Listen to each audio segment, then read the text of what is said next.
यांना पेमेंट मोकार झालंय, सासरवाड्यात तगड्या मिळाल्यात, मिवणीच्या ऍडमिशनची याला काळजी, थोरली मिवणी बाळातपणा राहील त्याची याला चिंता, लहान मिवणी परीक्षेला गेली 12वीच्या, मग येते का नाही तिला सापडून आणा याला आठवडा गेला, मग ती का निकालच घेऊन येते राय. यांना इकडे पाहिलं वेळ कुठे,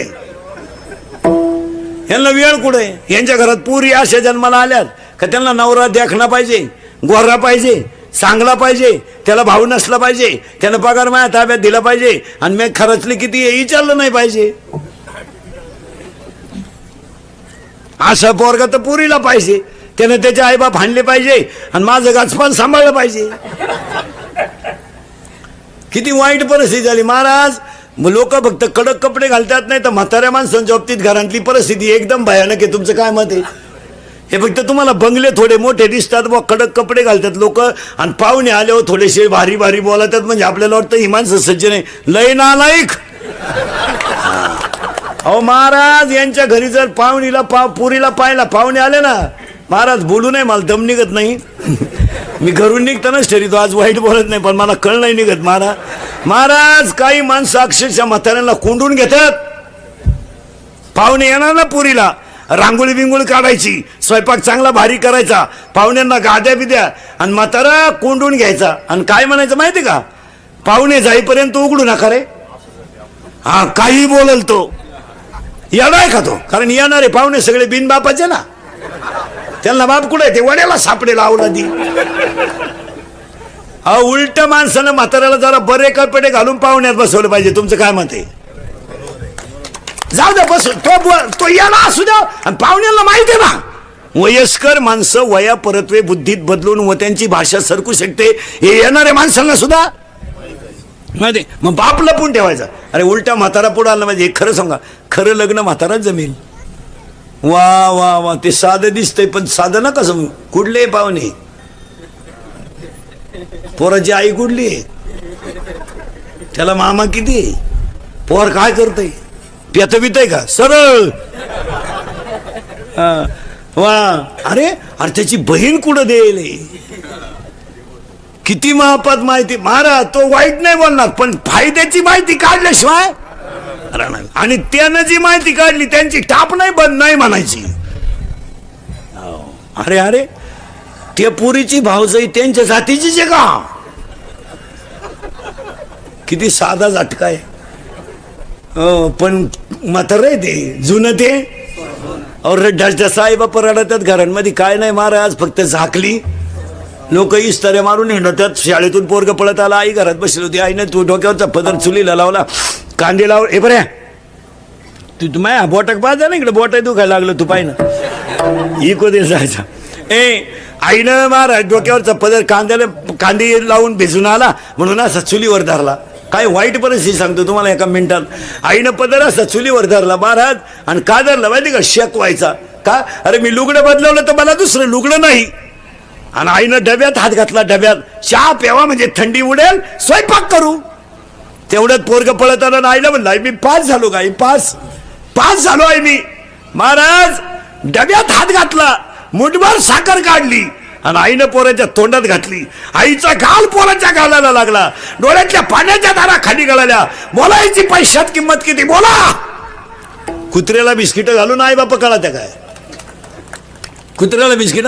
सुना जरा नीट आहे का कीर्तनाला आलेल्या सुना, हा जरा भान ठेवा भान. तू काय 7-8 ताटल्या 2-4 थांबे इकडे घेऊन आली म्हणजे ज्या गिरणारी घेऊन आली काय. 4-4 गुरुवार करतीन, सासरा उपाशी मारी ती, आणि इकडे बचत गटात भाषणं जोडी ती, म्हणजे लय शहाणी झाली तू. 4 दिवस झाले सासऱ्याला आंघोळ नाही, त्याच्या बगलात कुशिड्या झाल्यात, आणि इकडे उद्यापनाला भजी काढी ती.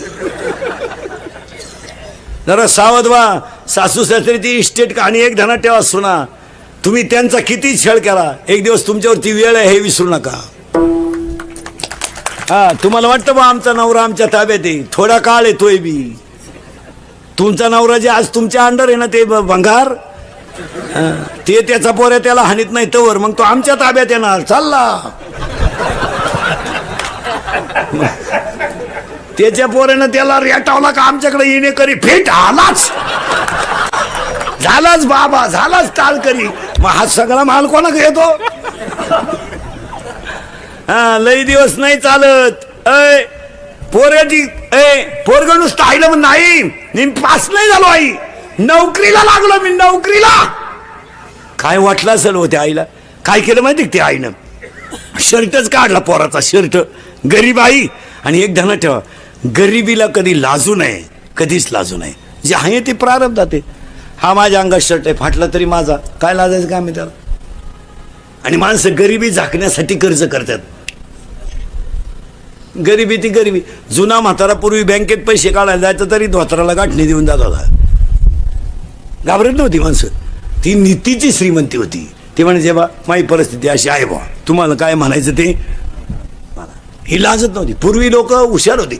आता लोक इतके हुशार आहे, शेतकरी वर्ग सुद्धा पोराला जर पाहुणे यायचे असले पाहायला तर धान्याची थप्पी लावितात. पण सरळ हुशार लोक झालेत आता. सगळे धान्य नाही लावती, आतमध्ये भुसाचे पोती आणि शेवटची थप्पी फक्त बाजरीची. पाहुण्यानं पाहिलं टाचून पाहिलं बाजरी. हा म्हणला मागची आहे, गेल्या वर्षीची एवढी देऊन टाका पोर. मग एक महिन्यानं हाच पाहुण्याला फोन करतो, एखादं पोत द्या पाहतो बाजरीची. मग जुने लोक असेच करायचे महाराज. आपली लोक काय करायची माहिती का? आपली पोराचं लगीन जमत नसलं का गावात, पोर मुंबईला पाठवायची. मुंबईला गेलं ते कोणचे तरी कपडे घालून 2-4 दिवस गावात यायचं. आणि मग लोक म्हणे चिटकलं बरं का, चिटकलं बरं का, चिटकलं असं शब्द ऐकले होते. पुरीच्या बापाचं मन बिचारायचं, पाकुळायचं. मग तो म्हणायचा देऊन टाका पूर्वी. टोले जंग लगीन व्हायचं. 2-4 महिन्यानं आला भांड्याचा टेम्पो घरात. का हो? कंपनी बंद झाली. आता ह्या 2-4 वर्षापासून तिला पुढं बंद झालंय. आता जर खडकीचे किंवा पिंपळगावच्या किंवा अवसरीच्या माणसाला म्हणलं ना पोरगा मुंबईला आहे, आता खडकीचा माणूस काय म्हणतो माहिती, जाऊनच येऊ. त्याला माहिती आहे आता रस्ते झालेत, साधनं झाले. सकाळी मंचरमधून गेलेला माणूस दुपारी सुद्धा मुंबईवरून जेवायला घरी येतो. त्यामुळं आता ह्या लाभाड्या झालं आलं कोण्या असं आहे बा. अय ती आईनं शर्ट काढला, दगडावर धुवायला काढला तर डोळ्यातल्या पाण्यानं दगड ओला झाला. इतकी रडली आई. आणि कानार शपुड केला आईनं महाराज कान. आणि कानातलं मोडलं तर सोनाराची काच ओली झाली. इतकी रडली आई. हो काय आई असेल महाराज.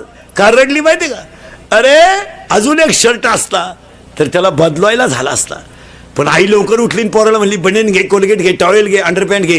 गोदडीने काय भोळेपणात प्रेम राहत महाराज. गोदडीने पोरगं म्हणलं गोदडी. थंडी वाजल रे तुला. काय महाराज, मुलगा किती वयाचा झाला याचा विचार कधी केला आहे ना?